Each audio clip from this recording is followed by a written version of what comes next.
इस समय अनिल जी भी फोन लाइन पर मौजूद हैं। सर, वैसे तो मैं निफ्टी बैंक निफ्टी की स्ट्रैटेजी पर फोकस करती, मंथली एक्सपायरी पर फोकस करती, लेकिन रिलायंस इंडस्ट्रीज सर समय से इसको एआई डेटा में आपने एनालाइज करके पकड़ा और देखिए आज हमने बेहतरीन ब्रेकआउट बनता देखा। 1560 का ऊपर का लेवल छुआ, 16 महीने की ऊंचाई पर है सर।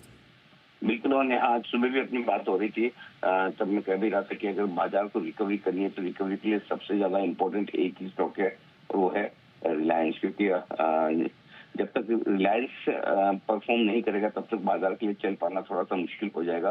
और अच्छी बात है कि रिलायंस एकदम सही वक्त पर आपको परफॉर्म करके 1550 के आसपास आता दिखा है। अब 1550 थोड़ा सा इम्पोर्टेंट लेवल है क्योंकि 9 जुलाई को 1551 का हाई बनाया था रिलायंस ने। उसके बाद एक महीने करीबन वहां पर 12% का करेक्शन भी दिया था। इस बार हमने एक बार कोशिश की पिछले हफ्ते 1557 तक का लेवल छूने की, उसके बाद थोड़ी सी प्रॉफिट बुकिंग आई है। वापस से अगर 1550 के ऊपर निर्णायक तौर पर क्लोजिंग मिल जाए तो बहुत बढ़िया है। तो देखते हैं, आज बिल्कुल उसके करीब तो पहुंच रहा है, 1548 49 के आसपास है।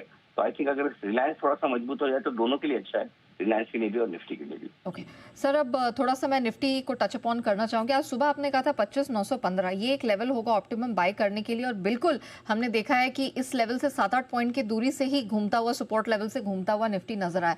छोटा बिल्कुल 100 पॉइंट की रेंज में काम करता हुआ दिखाई दे रहा है करंट लेवल्स पे जहां निफ्टी खड़ा है। सर, अब आपकी क्या राय होगी, कहाँ एक्सपायरी दिख रही है आपको? राय से पहले अगर आपकी इजाजत हो तो एक ऑब्जर्वेशन है वो मैं बता दूंगा आपको। तो ऑब्जर्वेशन ये है कि आप दोनों आनंद मिलकर आनंद ही कर रहे हो। तो देखो, आप पूरे दिन भर निफ्टी मंथली एक्सपायरी के दिन 100 पॉइंट की रेंज में छो ही नहीं रहा है। ऐसा मतलब मुझे ऐसा लग रहा है कि मैं ऑफिस में नहीं हूँ तो निफ्टी बिल्कुल भी ऊपर नीचे हो नहीं रहा। लेकिन जो सपाट, हाँ ये जरूर है कि जिसका अनुमान था छोटी रेंज में, रेंज में रहना चाहिए बाजार, और रेंज में रहेगा तो आपको सिंगल्स लेने हैं। बड़े बड़े मतलब 100 150 200 पॉइंट के मूव शायद ना मिले, लेकिन आई डाउट कि आज हार्डली किसी को ढंग से ट्रेड करने का मौका मिला होगा। हाँ, ये जरूर है कि पहले नीचे के लेवल पे आके अच्छा सपोर्ट लिया है निफ्टी ने।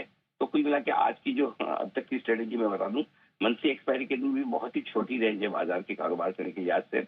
एक अच्छी बात यह कि कल के जो लोअर लेवल है निफ्टी और बैंक निफ्टी दोनों लोअर लेवल्स मेंटेन है, अभी भी टूटे नहीं है। 25,915 के आसपास कल का लोअर लेवल था निफ्टी का, और बैंक निफ्टी का 58,650 का था।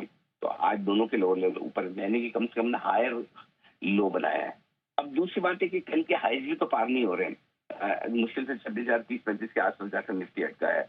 बैंक निफ्टी भी 59,150 के आसपास जाकर अटका। तो न कल के हाई पार किए न कल के लो, यानी कि दिशा और दशा की तलाश में है निफ्टी। बिल्कुल भी कुछ हो नहीं रहा। इस बीच 26,000 निफ्टी पर और 59,000 बैंक निफ्टी पर 59,000 दोनों ही बड़े इंपॉर्टेंट लेवल है, मेक और ब्रेक लेवल। उसके आसपास ही ज्यादा वक्त बिताता हुआ नजर आ रहा है। अब आखिरी 1.5 घंटा एक्शन बढ़ने की संभावना से इनकार नहीं कर सकते, और मंथली एक्सपायरी और पूरे दिन भर शांत कारोबार हो तो बनना तो चाहिए। अब देखते क्या कुछ होता है। नीचे की तरफ जो सपोर्ट साफ दिख रहा है वो है 23,825 23,925। ये 100 पॉइंट की रेंज आसानी से टूटेगी नहीं है। अगर इस रेंज में आता है निफ्टी तो वहां मौका आपके लिए खरीदारी का बनेगा। ऊपर की तरफ 26,065 से लेकर 26,175 की रेंज है। इस रेंज में आने पर प्रॉफिट बुकिंग होती हुई दिखेगी। जहां तक सवाल बैंक निफ्टी का है, 58,650 और 58,825 ये सपोर्ट रेंज है। इस रेंज में जहां भी आपको ठीक लगे खरीदारी करने का सोच सकते हैं। 59,225 और 59,350 ये ऊपरी रेंज है, इसमें थोड़ी प्रॉफिट बुकिंग कर सकते हैं। अब इस रेंज में जो ट्रेड लेना है नेहा, वो बहुत साफ है। 3 बजे के पहले तक, 3 बजे के बाद फिर से नया कोई ट्रेड लेने की जरूरत है, क्योंकि आखिरी 30-35 मिनट थोड़े से बाजार के लिए वॉलेटाइल हो सकते हैं, और उसमें मंथली एक्सपायरी के दिन छोड़ दीजिए। अननेसेसरी कोई ट्रेड करने का फायदा नहीं है। लेकिन इसमें आज जो एक बढ़िया इंटरेस्टिंग चीज दिखी है निफ्टी में, बाजार में, वो ये है कि मिड कैप और स्मॉल कैप शेयर में अच्छी रिकवरी है। स्पेशली मिड कैप्स की रिकवरी थोड़ी सी सरप्राइजिंग है, क्योंकि मिड कैप इंडेक्स वैसे तो दोनों ही ओवरसोल्ड लेवल पर थे। 5-5 6-6 दिनों से जिस तरह की कमजोरी दिख रही थी दोनों इंडेक्स में, तो एक रिकवरी का केस तो इनका बन रहा था। लेकिन मिड कैप इंडेक्स इतना बढ़िया आपके रिकवर होकर आएंगे इसका अंदाजा नहीं था। और अब जहां तक सवाल है क्लोजिंग लेवल का, मैं भी बता दूं आपको, निफ्टी 25,900 के नीचे बंद होगा तो कमजोरी बढ़ने के आसार है, और बैंक निफ्टी 58,650 बेसिकली ये कि कल के लोज के नीचे बंद नहीं होना चाहिए। हायर साइड पर निफ्टी 26,200 और एक निफ्टी 59,350 के ऊपर निकल कर टिक बंद होने की कोशिश करता है तो फिर तेजी और बढ़ने की संभावना बनेगी। ये कुछ एक लेवल रेंज है जो मेरे ख्याल में, मुझे लगता है कि आखिरी 1-1.5 घंटे में आपके काम आएंगे। जी, thank you so much sir, समय निकालकर हमारे साथ जुड़ने के लिए, बताने के लिए कि प्रिसाइजली आने वाले घंटे भर में क्या रेंज एक्सपेक्ट करके चल सकते हैं और क्या यहाँ पर करने की ज़रूरत है निफ्टी बैंक निफ्टी में, वो भी बताने के लिए सर आपका बहुत बहुत धन्यवाद। आइए एक बिगुल की फरमाइश आई है बंसल जी की तरफ से, बेमिसाल डॉक्टर बंसल।